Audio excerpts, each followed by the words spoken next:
बिस्मिल्लाहिर्रहमानिर्रहीम। नाज़रीन अस्सलाम वालेकुम। मैं हूं आपका मेज़बान साबिर शाकिर, वफाकी दारुल हुकूमत इस्लामाबाद से कुछ ताज़ा तरीन इत्तलात मुल्क भर में क्या हो रहा है, पाकिस्तान की सियासत, सहाफ़त और अदालत किस रुख जा रही है और क्या रुख इख्तियार करने वाली है। 2-3 क्राइसिस बड़े-बड़े आए हुए हैं और एक सबसे बड़ा क्राइसिस है, उसको दबाने की कोशिश की जा रही है। ये सारे मौज़ूआत और ख़ास तौर पे आज इमरान खान साहब की कॉल पर मुल्क भर में रैलियां भी हैं और सबसे बड़ा जो जलसा है वो पेशावर में रखा गया है और पेशावर में जलसा जारी और सारी है और उसका भी अहवाल जानेंगे आपसे, आपको बताएंगे और ख़ास तौर पे उस तरफ जाते हैं जी। लेकिन सबसे पहले आपका हाल अहवाल चेक कर लें और उम्मीद है कि आपका रमज़ानुल मुबारक बहुत अच्छा जा रहा होगा, रोज़े खैरियत से जा रहे होंगे, ताक़रातों का आगाज़ हुआ चाहता है बल्कि हो चुका है और इसलिए जी ताक़रात पे भी ज़रूर ताक़रात तलाश कीजिएगा, शब कदर ज़रूर तलाश कीजिएगा क्योंकि पाकिस्तान मारिज़ वजूद भी रमज़ानुल मुबारक में ही आया था। 27वीं रमज़ान की शब, तो रमज़ान के दौरान ख़ास तौर पे दुआएँ भी कीजिए, रोज़े की हालत में भी, अफ्तारी के वक़्त भी, सहरी के वक़्त भी और क्योंकि बहुत ही बाबरकत महीना होता है और अल्लाह ताला की नेमतें समेटने का महीना है। तो बहरहाल ये तकरीबन 2 अशरे गुज़र चुके, 1 अशरा बाकी है, 9-10 रोज़े बाकी हैं, तो दुआ कीजिएगा जी। बहरहाल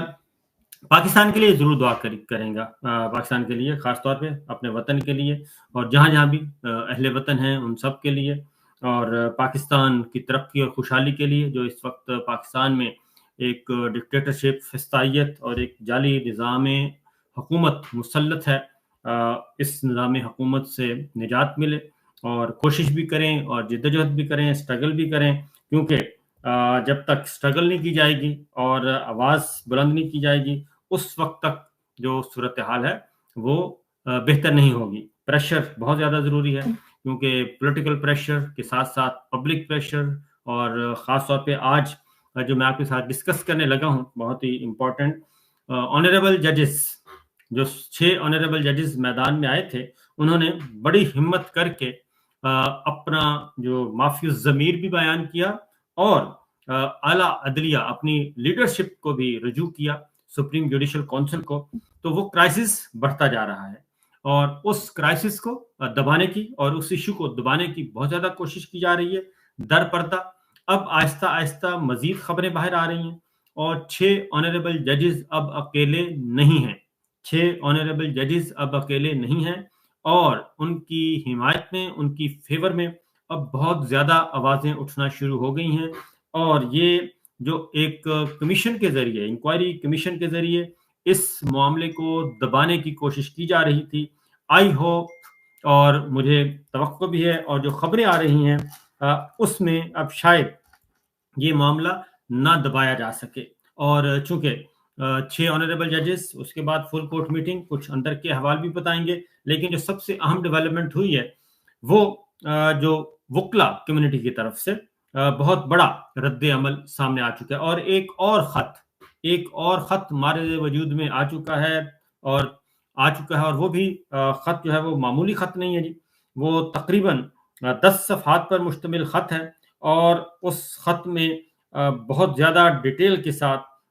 इस इश्यू को डिस्कस किया गया है और उस ख़त को इग्नोर इसलिए नहीं किया जा सकता कि उस पर पाकिस्तान भर से 300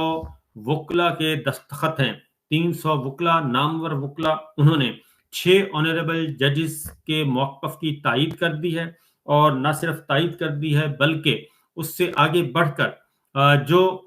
उसका हल निकाला है, उसकी तजवीज़ दी है, मुतालबा किया है, वो मुतालबात जो हैं वो बड़े ही फिट किस्म के हैं और उन मुतालबात को इग्नोर नहीं किया जा सकता। वुकला तंज़ीमें आहिस्ता-आहिस्ता आ रही हैं मैदानी अमल में, लेकिन सिर्फ़ एक एलिमेंट जो है वो इस वक़्त ख़ामोश है। एक एलिमेंट हैरत अंगेज़ तौर पे और वो है जी आसमा जहांगीर साहिबा मरहूमा,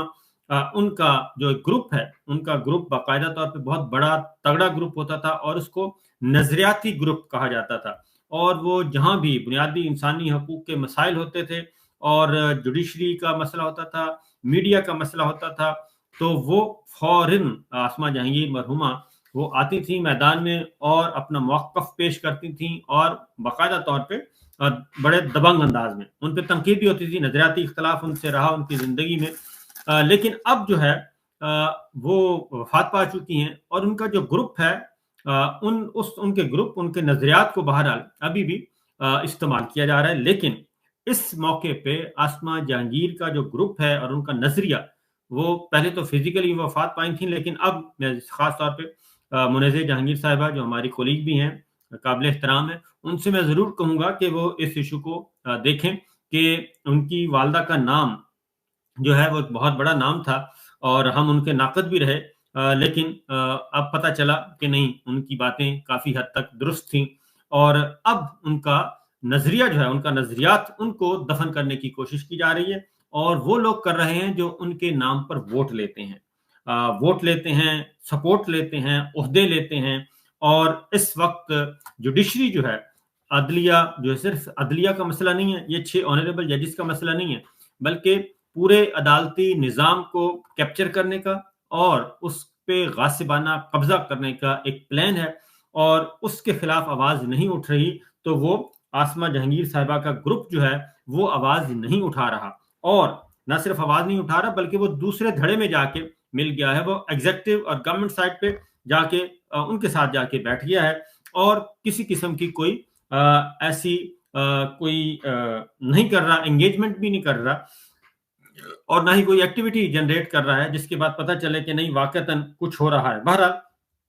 लेकिन वो कहते हैं कि जी हक और सच जो है उसको बआसानी जो है वो दबाया नहीं जा सकता और एक दर बंद 100 दर खुल जाते हैं। तो इस वक़्त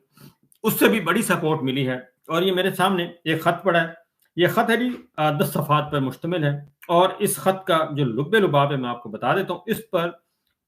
इस ख़त पे दस्तखत हैं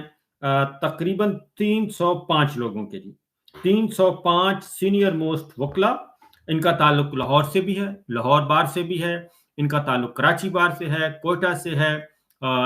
इस्लामाबाद से है, पेशावर से है, पिंडी से है। यानी इसमें कोई भी ऐसा एक भी डिस्ट्रिक्ट नहीं है जिसकी इसमें नुमाइंदगी ना हो। और लिया से आपको नजर आ रहे हैं, लाहौर बार के बेशुमार इसमें नाम नजर आ रहे हैं, इस्लामाबाद बार के नजर आ रहे हैं और इसी तरीके से जी कराची, लाहौर, मुल्तान, पेशावर, ये मैं आपको जल्दी जल्दी बता रहा हूँ ताकि मैं सिर्फ ये बताना चाह रहा हूँ कि एस्टेब्लिश हो जाए कि ये बहुत बड़ी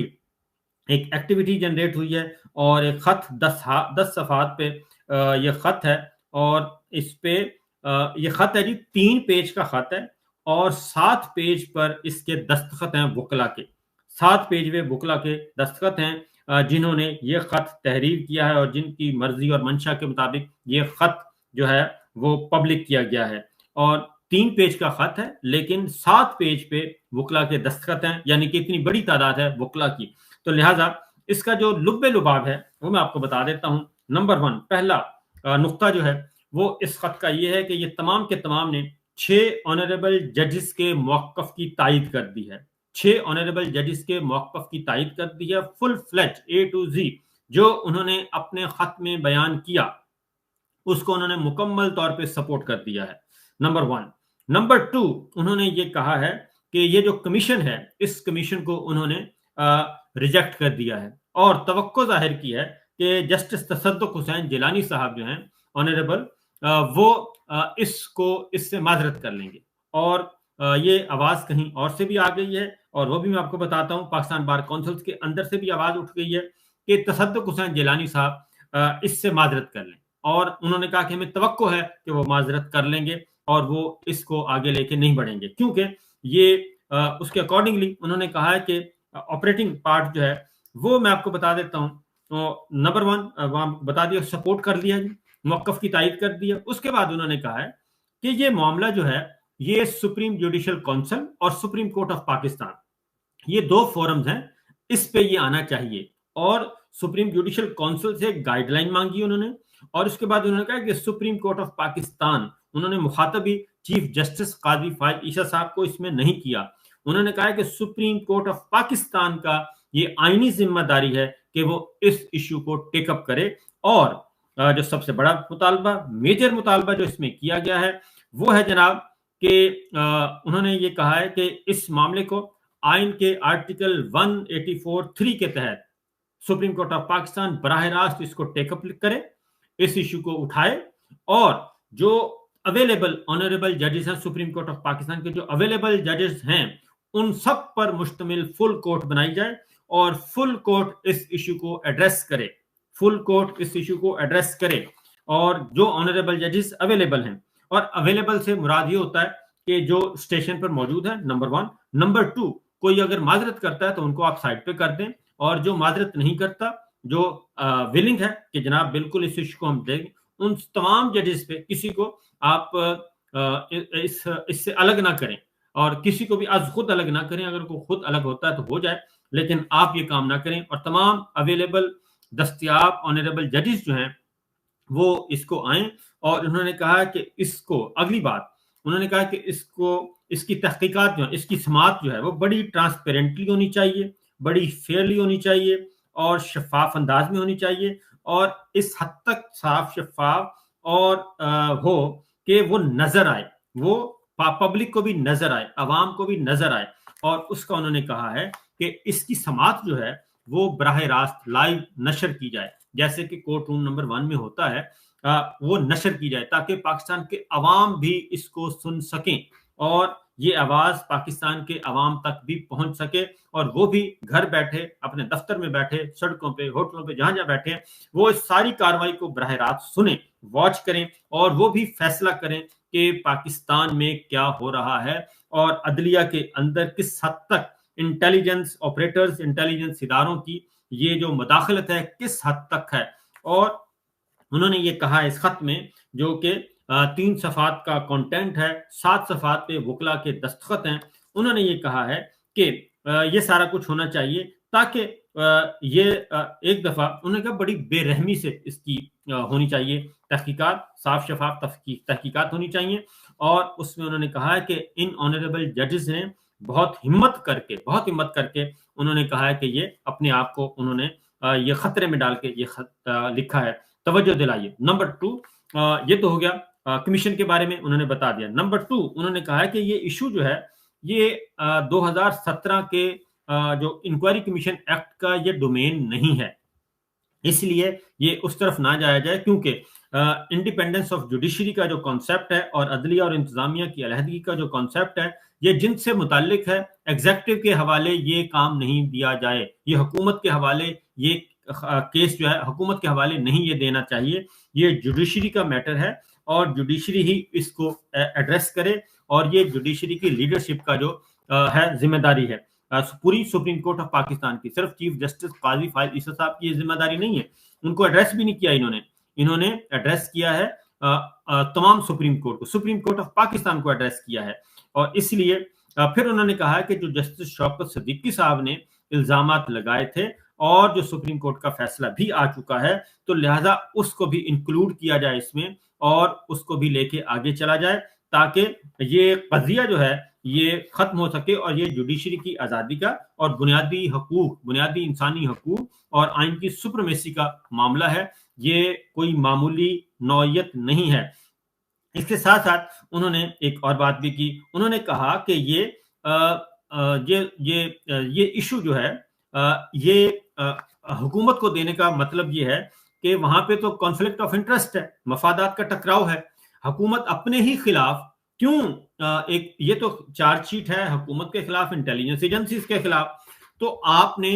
अपना जो बाजू है वो उन्हीं के हवाले कर दिया कि वो इसको मरोड़े, लिहाजा ये उनके हवाले करने का मामला नहीं है। और इसलिए उन्होंने कहा है जनाब ये फेडरल गवर्नमेंट का मामला नहीं, ये सुप्रीम कोर्ट ऑफ पाकिस्तान का मामला है। उसके बाद उन्होंने एक और बात की है, और उन्होंने एक आगे मेंशन किया है कि जनाब ये जो टर्म ऑफ रेफरेंस हैं, ये टर्म ऑफ रेफरेंस वो खुद ही उन्हीं से मुतालिक है, यानी कि मुल्जमान भी वो हैं, और कमीशन भी वो खुद बना रहे हैं, और टर्म ऑफ रेफरेंस भी वो खुद ही बना रहे हैं कि इस कमीशन का दायरा इख्तियार क्या होगा। तो ये सारे का सारा जो है ये बिल्कुल, ये एक तो उन्होंने कहा कि ये नहीं है, फेयर नहीं है, और साफ शफाफ नहीं है, ट्रांसपेरेंट नहीं है, और ये जजेस को, जुडिशरी को हुकूमत के आगे, मुल्जमान के आगे डालने की एक जिद्दोजहद होगी, एक कोशिश होगी, बल्कि खतरनाक होगा, ये खदशा है। खदशा नहीं, बल्कि उन्होंने कहा ये है कि आपने अपना सारा कुछ हुकूमत के आगे, मुल्जमान के आगे डाल दिया, कि मुल्जमान जिन पे इल्जाम है कि जनाब आप ये सब कुछ गैर आईनी, गैर कानूनी काम कर रहे हैं, उन्हीं को आप कह रहे हैं कि जनाब आए, आप हमारी तहकीकात करें, और अपने जजेस को मुल्जमान के तौर पे आप पेश कर रहे हैं। ये नहीं होना चाहिए। उसके बाद आगे सुप्रीम जुडिशियल काउंसिल से उन्होंने ये कहा है, उन्होंने कहा कि हमारी ये रिक्वेस्ट है, दरखास्त है सुप्रीम जुडिशियल काउंसिल से कि वो आर्टिकल 209 सब आर्टिकल 8 के तहत ये सारी चीजों को देखे और गाइडलाइन फराहम करे, और ये मामले को, इसको लेकर आगे बढ़े, और ये गाइडलाइन फराहम करे जो कि ऑनरेबल जजेस ने कहा है, उसको सपोर्ट कर दिया सुप्रीम जुडिशियल काउंसिल को भी। अब इसमें सबसे बढ़कर ये कि इसमें बहुत बड़े बड़े नामवर नाम है, क्योंकि मैं 2-4 लूंगा तो बाकी फिर जो है उनकी हक तलफी होगी। ये 300 प्लस वकला हैं, और अभी तक इस पे दस्तखत जारी हैं, ताकि जितने भी इस पे ये पेटिशन बनती जा रही है, ये एक पब्लिक पेटिशन बनती जा रही है कि ज्यादा से ज्यादा। उसकी वजह ये है कि ये क्यों आखिर इतना बड़ा इशू है, क्या वजह है कि क्यों अदालतों का बाइकआउट किया जाए, क्यों एहतजाज किया जाए, क्यों नारेबाजी की जाए, क्यों सुप्रीम कोर्ट के बाहर आके हल्ला गुल्ला किया जाए। ये इस प्रेशर को, ये जो जमहूरी तरीका है, पढ़े लिखों वाला तरीका है, क्यों मुर्दाबाद और जिंदाबाद के नारे लगे सुप्रीम कोर्ट ऑफ पाकिस्तान के बाहर, ये एक तमाम कानूनदान जूरिस्ट जो हैं उन्होंने एक हम्बल पेटिशन जो है वो भेजी है। ये एक पब्लिक पेटिशन है, पब्लिक एट लार्ज इसमें मौजूद है, और एडवोकेट्स की एक बड़ी तादाद इसमें मौजूद है। वो सुप्रीम कोर्ट ऑफ पाकिस्तान से हम्बल वे में रिक्वेस्ट कर रहे हैं कि ये बजाय इसके कि आप हुकूमत के सामने दें, उसके बाद जिंदाबाद मुर्दाबाद के नारे लगेंगे और कपड़े उछाले जाएंगे, कीचड़ उछाला जाएगा, जजों को कोई गालियां देगा, कोई चीफ जस्टिस को देगा, कोई chief justice Islamabad high court को देगा। इसलिए बेहतर यह है कि हिम्मत करें, जैसे 6 ऑनरेबल जजेस ने की है, और इस इशू को कोर्ट रूम नंबर 1, कमरा अदालत नंबर 1 में लेके आए, और तमाम ऑनरेबल जजेस हों, तमाम वकला हों, और उसमें हाई कोर्ट के जिस जिसको नोटिस करना है वो फिर तमाम जो एक कलेक्टिव विजडम है, इज्तिमाई शऊर है, और कलेक्टिव अथॉरिटी जो है वो उसको अप्लाई किया जाए, उसको यूटिलाइज किया जाए, और उसके अकॉर्डिंगली फिर आगे बढ़ा जाए। ये इस खत का जो है वो मैं लुब्बे लुबाब, इस खत का जो क्रक्स वो मैं आपको बता चुका हूं जी। इसके साथ साथ इस खत की इंपॉर्टेंट बात एक और भी है, वो मैं आपको बता देता हूं। उसमें जस्टिस तसद्दुक हुसैन जिलानी साहब के बेटे का नाम भी इसमें मौजूद है, और उनके दस्तखत भी हैं, और उनका वो भी मौजूद है जी, और उन्होंने भी इस खत पे दस्तखत किए हुए हैं, और उनका कहना है साकिब जिलानी साहब हैं, उनका नाम है, और वो फरमा रहे हैं कि वो भी इस खत के पे दस्तखत करने वाले हैं, और उन्होंने भी अपने वालिद साहब को, तसद्दुक हुसैन जिलानी साहब को कहा है कि ये आप काम ना करें। तो ये एक बहुत बड़ी आई है जी, एक बहुत बड़ी कहने चाहिए लाइफलाइन, और एक उम्मीद की किरण पैदा हुई है, क्योंकि इस वक्त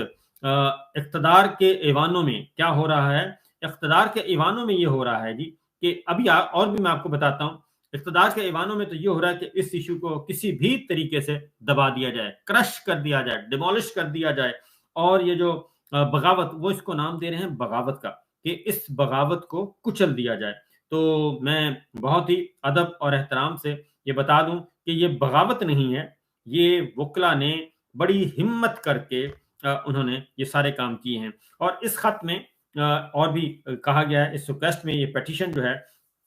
कि हाँ, एक और बात, इंपॉर्टेंट बात इसमें रह गई जी। उन्होंने कहा है कि सुप्रीम कोर्ट ऑफ पाकिस्तान तमाम मुतल्लिका हाई कोर्ट के साथ मिलकर शफाफ इदारा जाती मैकेनिज्म कायम करे, यानी कि जो ऑनरेबल जजेस ने कहा है ना कि जुडिशल कन्वेंशन बुलाया जाए, और तमाम पाकिस्तान भर से, मुल्क भर से तमाम जजेस को उसमें इनवाइट किया जाए, ताकि हर हाई कोर्ट का, सिंध हाई कोर्ट के जजेस अपना बताएं, लाहौर हाई कोर्ट के जजेस अपना बताएं, जिस जिसके कंसर्न हैं, जिस जिसको प्रेशराइज ब्लैकमेल किया जा रहा है, और वो बताएं, और कोयटा बलूचिस्तान हाई कोर्ट के ऑनरेबल जजेस बताएं, पेशावर हाई कोर्ट के ऑनरेबल जजेस बताएं। इसको मजीद वसी करना है, गिलगित बल्तिस्तान को आप शामिल करें, आजाद जम्मू और कश्मीर उनको शामिल करें, और इसके साथ साथ डिस्ट्रिक्ट कोर्ट्स को शामिल करें, और डिस्ट्रिक्ट जजेस को शामिल करें, क्योंकि ये जो मामला हुआ है, ये जो मैंडेट चोरी हुआ है, इसमें और खासतौर पे 9 मई के बाद जो कुछ हो रहा है, ऑनरेबल जजेस को बहुत प्रेशराइज किया गया है, ब्लैकमेल किया गया है, और ये डिस्ट्रिक्ट लेवल पे, तो लिहाजा डिस्ट्रिक्ट जजेस को भी लाया जाए। तो इसमें ये खत में ये भी कहा है तमाम ने मिलकर के सुप्रीम जुडिशियल काउंसिल आर्टिकल 209 के मुताबिक गाइडलाइंस मुरतब करे और सुप्रीम कोर्ट ऑफ पाकिस्तान तमाम मुतल्लिका हाई कोर्ट के साथ मिलकर शफाफ और इदारा जाती मैकेनिज्म कायम करे, ताकि इस तरह के हथकंडों को रोका जा सके और ताकि शफाफियत के साथ सब कुछ हो और निज़ाम इंसाफ पे लोगों का एतमाद बढ़े और वो अपना काम करें। क्योंकि ये कमीशन का काम उन्होंने कहा कि नहीं है, ये कमीशन ये काम नहीं कर सकता। ये शफाफ तहकीकात होनी चाहिए, गैर जानिबदाराना होनी चाहिए और बामानी इंक्वायरी होनी चाहिए और आज़ादी के साथ होनी चाहिए, और इसमें किसी किस्म का कोई हुकूमत पे इन्हिसार नहीं करना चाहिए। ये और फिर शौकत सिद्दीकी साहब का मामला, इसके साथ साथ जी उन्होंने कहा जी हम इंतहाई गहरे अदम इत्मीनान का इजहार करते हैं, ये जिस तरीके से इसको हैंडल किया जा रहा है, बहुत ही गहरे अदम इत्मीनान का इजहार करते हैं जिस तरीके से इस इशू को किया जा रहा है। खुद रियासत का एग्जेक्टिव बाजू है और मफादात का वाज़े तसादुम है मफादात का, जो आप जिस तरीके से इसको इंक्वायरी कमीशन सेक्शन 3 के तहत, यानी कि जो मुल्जम हैं वही कमीशन बना रहे हैं, वही चीफ जस्टिस साहब से मुलाकातें कर रहे हैं, मुल्जमान जो हैं मुलाकातें करके वही फैसले कर रहे हैं, वही इंक्वायरी कमीशन बना रहे हैं, वही टीओआर बना रहे हैं, वही फैसला भी दे रहे हैं। पहले ही फैसला दे दिया है, काबीना का जो एलामिया जारी किया गया है टीओआर, उसमें भी उन्होंने अपना पहला फैसला दे दिया है। तसद्दुक जिलानी साहब को बता दिया कि ये फैसला आना चाहिए। वो फैसला क्या है? वो फैसला ये है कि ऑनरेबल जजेस का जो कंडक्ट है वो अफसोसनाक है और उनके इल्जामात में कोई हकीकत नहीं है। ये टीओआर वाले एलामी में ही ये मेंशन कर दिया है जनाबे मुल्जमान ने। तो उसके बाद पीछे रह क्या जाता है। इसलिए जनाब ये जो चीजें हैं ये सामने आ रही हैं, उसकी रीजन है ये क्यों 300 से ज्यादा वकला जो हैं, जूरिस्ट जो हैं, वो मैदान में आए हैं और उन्होंने ये एक पिटीशन तैयार की है इसको, और उस पिटीशन पे साइन करके वो भिजवा रहे हैं। वो इसलिए भिजवा रहे हैं कि जो मौजूद है जी, जो वकला तंजीमें हैं, सुप्रीम कोर्ट बार एसोसिएशन है, उनके जो प्रेसिडेंट हैं वो दूसरी तरफ चले गए हैं। वो उन्होंने फिल फॉर, क्योंकि उन्होंने मुलाकात की काजी साहब से मुलाकात हुई, उसमें सब कुछ हुआ और उसके बाद जैसे ही कमीशन बना उन्होंने कमीशन को सपोर्ट कर दिया तसद्दुक जिलानी साहब को। अब जो हैं सुप्रीम कोर्ट बार के सदर हैं वो हैं आसमा जहांगीर साहबा के ग्रुप के और उस धड़े के। अब आसमा जहांगीर साहब का नजरिया फलसफा वो दूसरी एक्सट्रीम पे है, और सुप्रीम कोर्ट बार के सदर जो कि उनके वोट लेके उनके मैंडेट के साथ आए हैं और उसी तरीके से आगे जाके मैंडेट को वो उन्होंने घुमा फिरा दिया और वो दूसरी साइड पे चले गए, वो गवर्नमेंट साइड पे चले गए। अगली बात,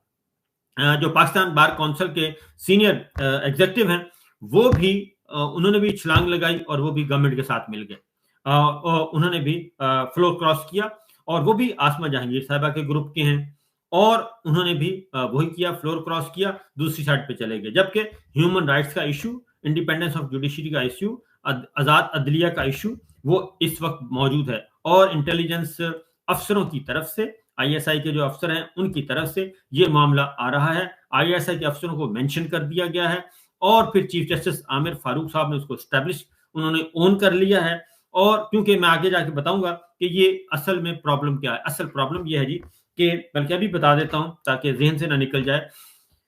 इसमें चीफ जस्टिस आमिर फारूक साहब जो हैं वो फंसते हैं। और पहली बात है, सबसे पहले चीफ जस्टिस आमिर फारूक साहब की इस वक्त जो उनकी जॉब है वो रिस्क है, वो खतरे में है और उनकी नौकरी खतरे में। मैं बार बार इसी फोरम पे आमिर फारूक साहब से बार बार कहता होता था कि वो ऐसा ना करें, क्योंकि वो बहुत पढ़े लिखे इंसान है, ऐसी बात नहीं है, और फॉरेन क्वालिफाइड है, बहुत अच्छे अच्छे इदारों के, बहुत साफ सुथरे नफीस आदमी है। लेकिन वो मजबूर हुए, अपने वालिद साहब का उनका ताल्लुक है पीएमएलएन से, नंबर 1, नंबर 2 उनके भाई हैं वो हैं मिलिट्री ऑफिशियल हैं और जो मैं जिस हद तक मेरे इल्म में है, तो उस हद तक वो मेरा ख्याल है कि वो सैंडविच बन गए, वरना उनकी बड़ी लंबी सर्विस है और बड़ा उनका नाम है और बड़े अच्छे हम्बल वे में ट्रीट करते हैं, बहुत अच्छी कोर्ट प्रोसीडिंग्स उनकी होती हैं। लेकिन जब आप बिल्कुल एक नजर आ रही हो चीजें कि आप बिल्कुल दूसरी साइड पे चले गए हैं, और खास तौर पे 9 मई का मामला जो है वो एक टर्निंग पॉइंट है चीफ जस्टिस आमिर फारूक साहब के लिए, क्योंकि 9 मई से पहले एक वाकया हुआ और वो एक केस आया, उस वक्त ये मामला हुआ, उसमें आमिर फारूक साहब ने नहीं, उसमें वो एक्सपोज हो गए और जो जजमेंट का केस था इमरान खान साहब की मुतालिक, उस पर हुआ। उसके बाद जो 9 मई का हुआ जी, 9 मई को तो उनके पास एक फुल टॉस आई थी, वो अपने आप को मनवा सकते थे और उस वक्त पूरी की पूरी जुडिशरी और उनके साथ खड़ी थी, डट कर खड़ी थी, तमाम ऑनरेबल जजेस खड़े थे। जब इमरान खान को हटा दें, एक साइड पे रखते हैं इमरान खान, वो एक साबिक वजीर आजम थे, वो एक शहरी थे, वो आपके पास आते हैं, बेल एप्लीकेशन के लिए आते हैं और वो आप पर एतबार कर रहे हैं, वो जुडिशियल सिस्टम पे एतबार कर रहे हैं, वो उस पे अपने आप को आपके हवाले करने आ रहे हैं कि, और फिर निकलने से पहले वो स्टेटमेंट दे रहे हैं कि मुझे गिरफ्तार करना है तो मुझे गिरफ्तार कर लें, मुझे वारंट्स दिखाएं। और उनको भी इस बात का इल्म था, हमें भी पता था कि कोई ना कोई खिचड़ी पक रही है। वो इस्लामाबाद हाई कोर्ट से जैसे ही उनको जिस तरीके से वो इमरान खान का उस दिन नहीं हुआ, इमरान खान गिरफ्तार नहीं हुआ उस दिन, इमरान खान का गिरेबान नहीं फटा उस दिन, जो सर है वो नईम हैदर पंचोता का नहीं फटा, सर जो फटा वो उस दिन जो उठाया गया वो इमरान खान की नहीं हुई, बल्कि वो chief justice Islamabad high court Aamir Farooq साहब की अथॉरिटी को पाश किया गया, उनके दामन को दागदार किया गया, उनके गिरेबान फाड़ा गया, उनका सर फाड़ा गया और उनके अदालत के दरवाजे, उनके घर के दरवाजे जिसके वो कस्टोडियन थे, वो तोड़े गए, शीशे तोड़े गए और वहां पे खून खराबा किया गया। और एक बहुत बड़ा पूरे मुल्क में उस एक वाक्य की वजह से पूरे मुल्क को एक बना दिया गया, तख्ता मश्क बना दिया गया और उसके असरात जो हैं वो आज तक महसूस किए जा रहे हैं। और आज भी बहुत सारे पाकिस्तानी बेगुनाह जो हैं वो जेलों में मुक़य्यद हैं, जिसमें खवातीन भी हैं, जिसमें माएँ भी हैं, जिसमें बहनें भी हैं, जिसमें बेटियां भी हैं। और उस वाक्य के बाद, उस वाक्य की आड़ में पाकिस्तान भर में, खैबर पख्तूनख्वा में, पंजाब में, सिंध में, बलूचिस्तान में चादर और चार दीवारी को पामाल कर दिया गया और अदालती निजाम को कत्ल कर दिया गया, जमहूरियत का कत्ल किया गया और एक पाकिस्तान को एक वाकईतन एक जंगल का कानून बना दिया गया, एक कयामत बर्पा की गई, उधर एक कब्र बना दी गई। तो ये हुआ है। तो इसलिए मैं बड़ी रिक्वेस्ट करता रहा हूं इसी फोरम पे चीफ जस्टिस आमिर फारूक साहब से कि उनका बड़ा लंबा कैरियर है, उन्होंने 30-31 में जाके रिटायर होना है और इस वक्त भी उनके 7 साल पड़े हैं, 7 साल उनकी सर्विस के पड़े हैं, लेकिन वो एक दूसरी एक्सट्रीम पे चले गए। तो सबसे ज्यादा खतरा जी आमिर फारूक साहब को है इस सारे मामले में। ये मैं नहीं कह रहा, आगे जाके मैं आपको एक और बताता हूं, क्योंकि आमिर फारूक साहब के नोटिस में उसके बाद अगला जो स्टेप है, इसके बाद अगला आमिर फारूक साहब के बाद अगला है काजी फारूक साहब, काजी फाइज ईसा साहब का, जस्टिस काजी फाइज ईसा साहब का मामला है। ये उनका है और इसमें अजीब है जी कि इसमें फे बहुत आ रहे हैं। आमिर फारूक साहब, फाइज ईसा साहब, फैसल नसीर साहब और हमारे जो सेक्टर कमांडर हैं इस्लामाबाद के ब्रिगेडियर फहीम साहब, ये सारे फे बहुत आ रहे हैं और ये सारी चीजें जो हैं, तो बहरहाल फे जो हैं इस वक्त बहुत ज्यादा प्रॉब्लमेटिक हैं और उनका एट रिस्क है। तो बहरहाल ये सिचुएशन चल रही है। तो इसमें आमिर फारूक साहब और उसके बाद काजी फाइज ईसा साहब, क्योंकि ये ऑनरेबल जजेस काजी फाइज ईसा साहब के नोटिस में भी ये सारी बातें ला चुके हैं, तो जब उनके इल्म में है, वो सब कुछ जानते हैं, तो फिर क्यों अवॉइड किया जा रहा है ये सारा मामला, इसको क्यों सबोटाज किया जा रहा है, क्यों उन्हीं के हवाले किया जा रहा है। आगे बढ़ते हैं जी। एक और डेवलपमेंट हुई है और वो डेवलपमेंट हुई है जी खास तौर पे सूरत हाल मामला एक पाकिस्तान बार कौंसिल से, क्योंकि पाकिस्तान बार कौंसिल का मैंने आपको बताया कि पाकिस्तान बार कौंसिल की जो सीनियर मेंबर हैं वो दूसरी साइड पे हैं। अच्छा, मैं सुप्रीम कोर्ट बार की भी बता दूं कि सुप्रीम कोर्ट बार के जो प्रेसिडेंट हैं वो उस साइड पे चले गए हैं, लेकिन जो सुप्रीम कोर्ट बार के सेक्रेटरी हैं, एडिशनल सेक्रेटरी हैं, वो बिल्कुल इसको ओन नहीं कर रहे। वो प्रेसिडेंट से अपने प्रेसिडेंट को ओन नहीं कर रहे, उनके पॉइंट ऑफ व्यू से मुत्तफिक नहीं है, उनको उन्होंने बिल्कुल मुस्तरद कर दिया है, इंक्वायरी कमीशन को भी मुस्तरद कर दिया है। तो सुप्रीम कोर्ट बार भी दो हिस्सों में तकसीम है और उसका प्रेसिडेंट जो है वो आसमा जहांगीर साहिबा का ग्रुप जो है वो दूसरी साइड पे, गवर्नमेंट साइड पे चला गया, जबकि जो उसके ओपोनेंट हैं हामिद खान साहब के ग्रुप के लोग जो हैं वो बिल्कुल दूसरी साइड पे चले गए हैं। तो इसलिए इसको पॉलिटिक्स भी की जा रही है, हालांकि पॉलिटिक्स करनी नहीं चाहिए। आगे बढ़ते हैं जी। यही हाल पाकिस्तान बार काउंसिल में भी हो रहा है। पाकिस्तान बार काउंसिल का मैं आपको बता दूं कि अख्तर हुसैन साहब है, अख्तर हुसैन साहब, और अख्तर हुसैन साहब ने एक उन्होंने अपना पॉइंट ऑफ व्यू दिया है, क्योंकि जो press release Pakistan bar council ने जारी किया है ये बिल्कुल एक नामाकूल किस्म का है, और ये ऐसे है जैसे सियासी जो हैं कारकुन, ये वकला नहीं है, ये सियासी जमात के कारकुन हैं, बल्कि उनके माउथपीस हैं और उनके सहूलतकार बन गए हैं। ये मेरे सामने पड़ा है पाकिस्तान बार काउंसिल का, कि पाकिस्तान बार काउंसिल को इसमें मतीउल्लाह जान साहब ने एक अपना पॉइंट ऑफ व्यू दिया कि ये हाईजैक कर लिया गया है पॉलिटिकल वर्कर्स ने पाकिस्तान बार काउंसिल को और पॉलिटिकल पार्टी के लोगों ने। तो लिहाजा ये former law minister, chairman senate, और क्योंकि फारूक नाइक साहब उसमें मौजूद हैं, तो फारूक नाइक साहब भी अपना रोल अदा कर रहे हैं। पीपल्स पार्टी का भी इसमें को रोल, क्योंकि इफ्तिखार चौधरी साहब के वक्त वो बहुत ज्यादा हो गए थे और शौकत सदीकी साहब के वक्त भी हो गए थे, लेकिन अब जो है वो नहीं आ रहे, क्योंकि उनको ये सूट कर रहा है। ये सारी को जो है, ये सारे का सारा मलबा उन्हीं पे जा रहा है आगे। ये तो है पाकिस्तान बार काउंसिल का जी। अब एक और आपको बताता हूँ जी, ये है जुडिशल कमीशन में पाकिस्तान बार काउंसिल के सीनियर मेंबर है अख्तर हुसैन साहब, पाकिस्तान बार काउंसिल के। उन्होंने अपना पॉइंट ऑफ व्यू बिल्कुल अपोजिट दिया जी। जो पाकिस्तान बार काउंसिल के सीनियर मेंबर हैं या जो फारूक नाइक साहब से या जो दूसरे ग्रुप के लोग हैं उनसे बिल्कुल हट गए हैं। 6 members already Pakistan bar council का इजलास बुलाने का कह चुके हैं, पाकिस्तान बार काउंसिल की मीटिंग बुलाई जाए, उसमें डिस्कस किया जाए, लेकिन अभी तक मीटिंग नहीं हुई और वो फारूक एच नाइक साहब ने नहीं बुलाई,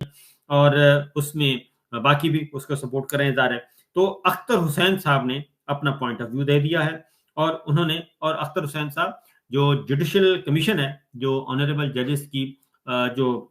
करता है तरक्की और अपॉइंटमेंट का कमीशन जो है, उसके पाकिस्तान बार काउंसिल की तरफ से नुमाइंदगी करते हैं वो जुडिशियल कमीशन में। तो ये इंपॉर्टेंट आदमी है। उन्होंने ये कहा है कि इस्लामाबाद हाई कोर्ट के 6 जजेस की बहादुरी की उन्होंने कहा जी तारीफ करता हूं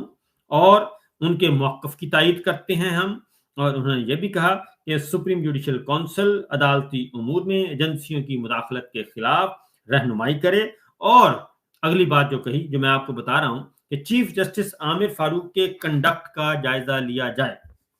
चीफ जस्टिस आमिर फारूक के कंडक्ट का जायजा लिया जाए, ये उन्होंने कहा है। और उन्होंने तवक्को जाहिर की है कि जस्टिस जेलानी जो हैं वो इंक्वायरी करने से माजरत कर लेंगे, वो इंक्वायरी करने से माजरत कर लेंगे और ये कमीशन के सरबराह वो नहीं बनेंगे।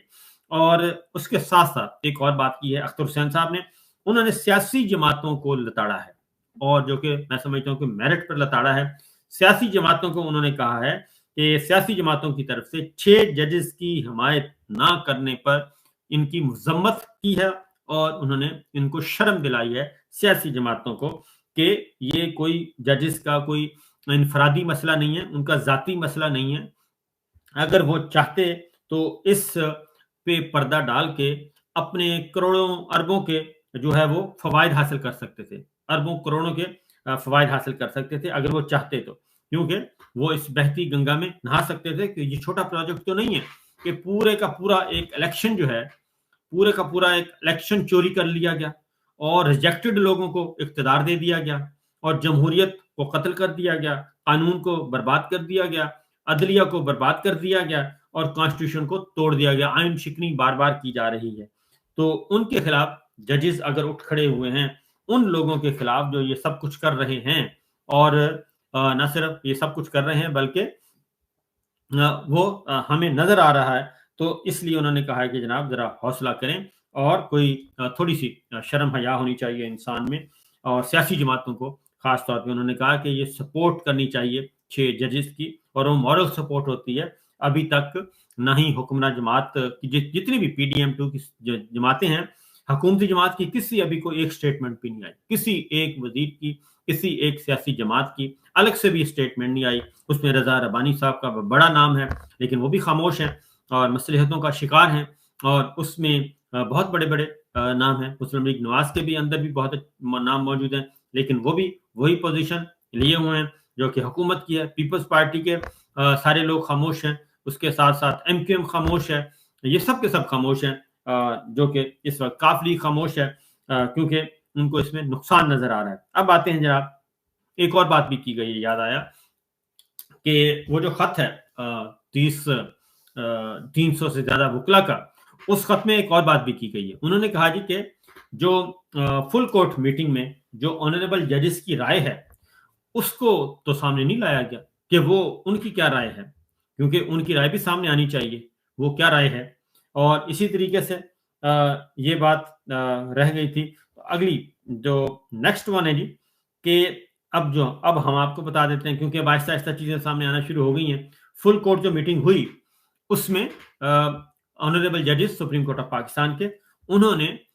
इसकी भरपूर, उन्होंने कहा कि जी इसकी होनी चाहिए, इंक्वायरी होनी चाहिए और सुप्रीम कोर्ट ऑफ पाकिस्तान को ये इशू टेकअप करना चाहिए और इसको ये कमीशन विशमन के हवाले नहीं करना चाहिए। उनमें सबसे दबंग आवाज जस्टिस अतर मिनल्ला साहब की सामने आई है, वो भी बावाज बुलंद उन्होंने ये बातें की हैं। और जस्टिस मुनीब अख्तर साहब का नाम भी आया है उन्हीं ऑनरेबल जजेस में, दबंग जजेस में। जस्टिस याहिया अफरीदी साहब का आया है, जस्टिस आयशा मलिक साहिबा, जस्टिस मंदोखिल साहब, और 2 ऑनरेबल जजेस और भी हैं, वो जरा नाम कंफर्म हो जाए तो इंशाल्लाह मैं आपको बताऊंगा जी। तो ये अंदर भी ये ऐसी बात नहीं है कि सारे सोए हुए हैं या सब के सब वो मैच फिक्स हो गया है और ये अब्जॉर्ब कर लिया गया है कि और इसको कारपेट के नीचे डाल के आगे बढ़ा जाएगा। नहीं, ऐसी बात नहीं है।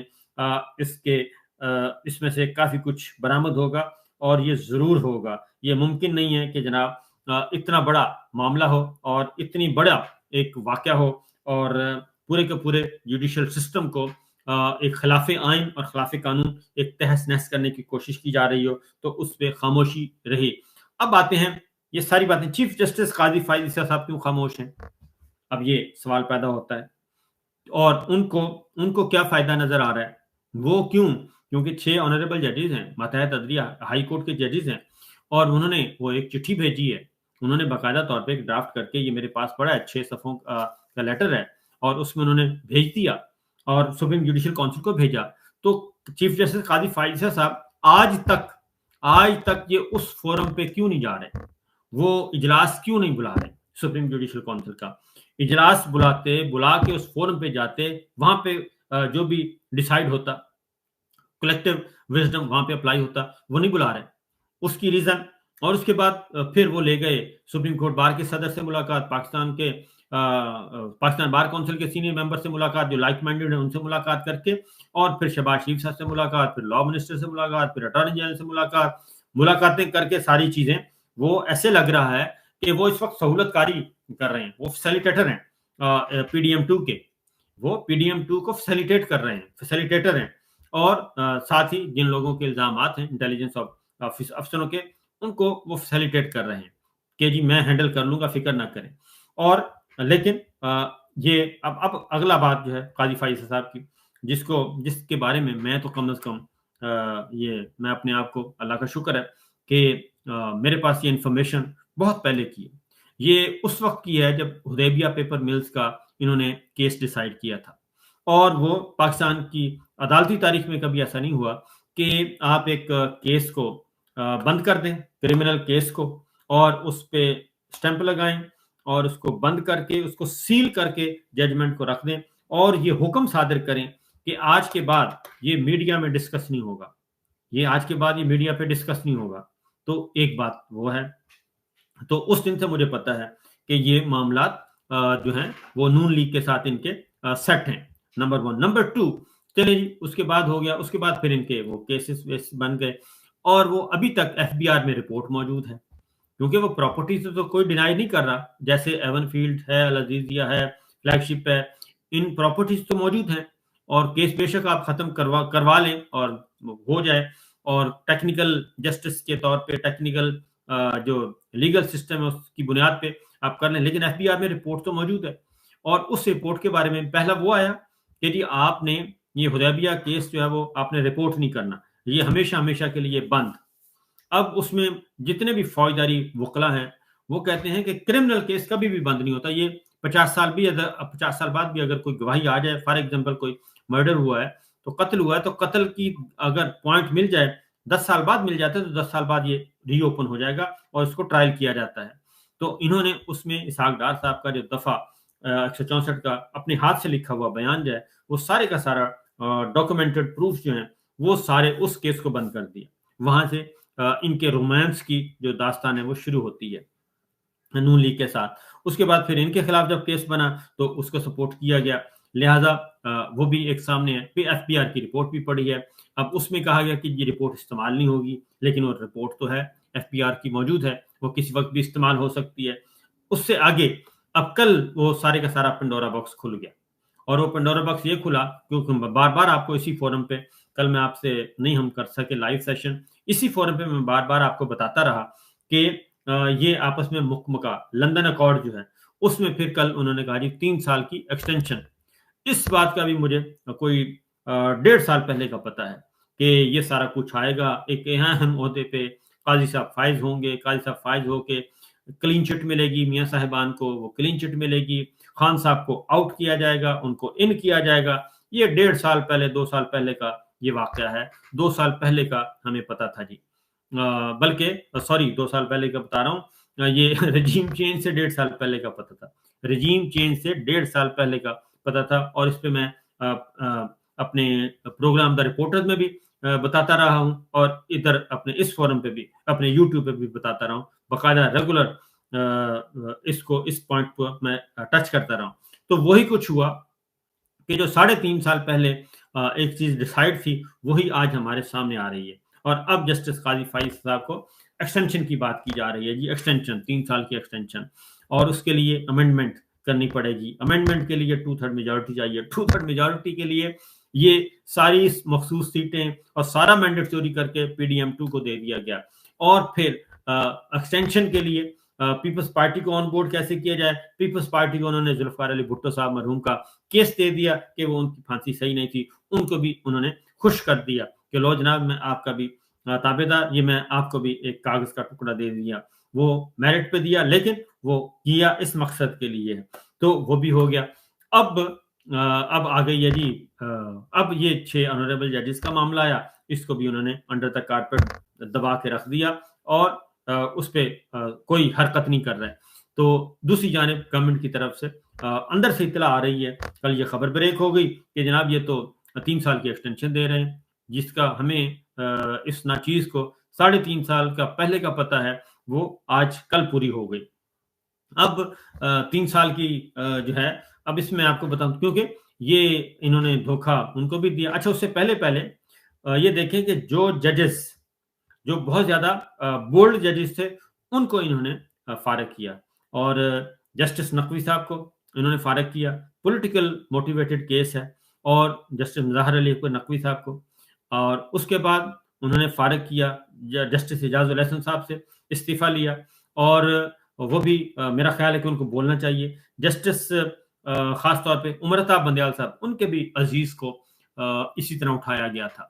और उनके भी अजीज को उठाया गया था, और उनको भी ब्लैकमेल किया गया था, उनको भी बोलना चाहिए। और फिर साबिक चीफ जस्टिस साकिब निसार साहब, यानी कि एक तरफ ये हमले कर रहे थे, गालम गलोच कर रहे थे, और दूसरी जानब क्रैकर फेंक रहे थे और फायरिंग करवा रहे थे, सब कुछ कर रहे थे। तो ये सारे का सारा स्क्रिप्ट जो है अब आहिस्ता आहिस्ता अनफोल्ड हो रहा है, और जो लंदन अकॉर्ड के जो बाकी जुजियात हैं वो भी सामने आ रही हैं, और इसमें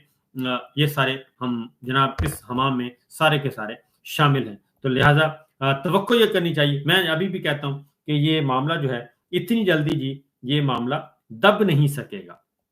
और ये मुमकिन नहीं है ये अभी, क्योंकि इस वक्त मामला ये है कि मैं अगेन कहूंगा कि ये एहतजाज की तरफ, ये जो कहते हैं ना कि एहतजाज, बिल्कुल एहतजाज जो है वो होगा। ये अभी तो सॉफ्ट वे में ये सारी बातें की जा रही हैं कि जो हम्बल तरीका है, जो पढ़े लिखों वाला महजब तरीका है, वो इख्तियार किया जा रहा है, वो अडॉप्ट किया जा रहा है कि आप इस तरफ मत जाएं, इस इशू को टेकअप करें। और इसके पीछे पूरी की पूरी वकला कम्युनिटी जो है, जो प्रोफेशनल लोग हैं, वो सारे के सारे पीछे आके खड़े हो गए हैं और वो डिमांड कर रहे हैं। अब ये 300 से ज्यादा वकला मुल्क भर के हैं और हर हर जगह की नुमाइंदगी मौजूद है, तो ये आ चुके हैं। तो मेरा ख्याल है कि ये चीजें अभी आगे भी आएंगी। आमिर फारूक साहब के इस्तीफे की बातें बिल्कुल हो रही हैं और ये मामला काजी फाइज ईसा साहब तक जाएगा। और क्योंकि जो भी इस रास्ते में रुकावट आएगा, ये मामला यहाँ खत्म नहीं होगा। और ये मैं अगेन बताऊं कि ये इशू जो है वो इंटरनेशनलाइज भी हो सकता है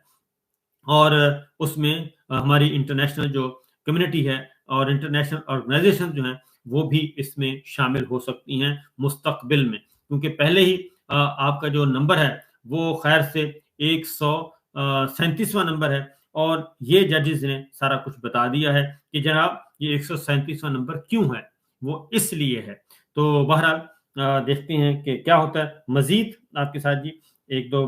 खबरें शेयर करके उसके बाद हम यहाँ से आपसे खुदा हाफिज चाहेंगे। फिर हम अगला लाइव सेशन है वो इंशाल्लाह मैं करूँगा, ख़ास तौर पे उधर से फेसबुक से लाइव किया जाएगा। वहाँ पे एक अलग सेशन होगा, कुछ खबरें उधर भी हम शेयर करेंगे। लेकिन एक 2-4 खबरें आपको मैं इधर बता देता हूँ, ऐड कर देता हूँ। लेकिन मेरा ख्याल है कि टाइम पूरा हो गया है, 45 मिनट्स हो गए हैं आई थिंक, काफ़ी देर हो गई है। हमने ये जो 1 पॉइंट एजेंडा था इस पे कर लिया है। पाकिस्तान पीपल्स पार्टी, अच्छा इसमें चले जाते जाते ये बता दूं कि इसमें बहुत सारे चेहरे बेनकाब हो रहे हैं, बहुत सारे चेहरे, क्योंकि जो बड़े नारे लगाते हैं, हम जी अदलिया की आज़ादी चाहते हैं, हम मीडिया की आज़ादी चाहते हैं, हम ये सब कुछ चाहते हैं, हम बुनियादी इंसानी हकूक के लंबरदार हैं। खासतौर पर पाकिस्तान पीपल्स पार्टी जो है, पाकिस्तान पीपल्स पार्टी वो इस वक्त लीडिंग रोल अदा कर रही है इस मामले को मट्टी डालने के लिए, क्योंकि जरदारी साहब ऐवान सदर पहुंच गए और सिंध उनको मिल गया। बाकी फैसल वाडा साहब, उनको मुबारक हो, पीपल्स पार्टी अब उनको सपोर्ट करेगी। तो ये सारी की सारी बातें आ रही हैं जी। इंशाल्लाह अगले व्लॉग तक इजाजत दीजिए और कल इंशाल्लाह फिर हम लाइव सेशन करेंगे, इन टाइम करेंगे। अब हम कोशिश किया करेंगे जल्दी कर लिया करें जी। इजाजत दीजिए, अल्लाह हाफिज।